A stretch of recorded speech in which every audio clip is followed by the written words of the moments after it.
હિન્દીમાં ડબિંગ થયેલી કેજીએફ તમે મલયાલમ લોકોને બતાવશો ને એટલે એ લોકો એમ જ કહેશે કે ભાઈ અમારી ભાષા જેવી મજા નહીં. અને અહીંયા એવું જ છે.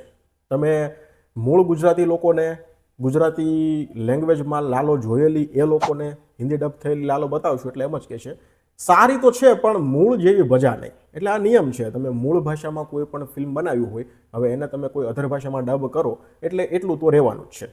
લાલોમાં પણ એવું જ છે. સ્ટોરી, સંદેશ, કલાકારોની એક્ટિંગ એ બધી વાત આપણે ડિટેલમાં કરેલી છે એટલે એના વિશે વાત નથી કરવાની. ફક્ત આપણે એ જોવાનું હતું કે ડબિંગ છે એ કેટલું સંતોષકારક કરેલું છે.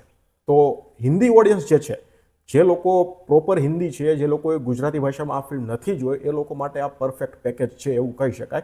મને પ્રોબ્લેમ ગીતોનો હતો, કારણ કે આપણે છે ને ગીતો ગુજરાતી ભાષામાં સાંભળ્યા, આપણને કદાચ કંઠસ્થ થઈ ગયા આ ગીતો, અને આપણે આ ગીતોમાં આખા ઉતરી ગયા એવું કહેવાય.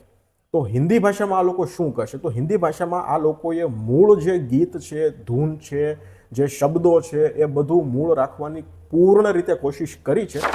બાકી સંવાદોમાં જે ફિલિંગનો ડર હતો કે જે દેશી ફિલિંગ આવવી જોઈએ, હિન્દીમાં આવશે કે નહીં આવે, શું થશે એનો ડર હતો, તો એમાં પણ આ લોકોએ ખૂબ સરસ પ્રયત્ન કર્યો છે અને ટ્રાય જ એવી કરી છે કે બધું જે મૂળ છે ને એ મૂળ રહે, એ ટ્રાય કરી છે. આ એક ખૂબ સરસ વાત છે.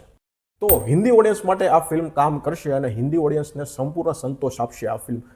બાકી આપણી ગુજરાતી પબ્લિક માટે યાર હજી લાલો ગુજરાતી ભાષામાં ચાલી રહી છે. ગુજરાતીમાં જોયું હોય તો ગુજરાતીમાં જોઈ નાખો.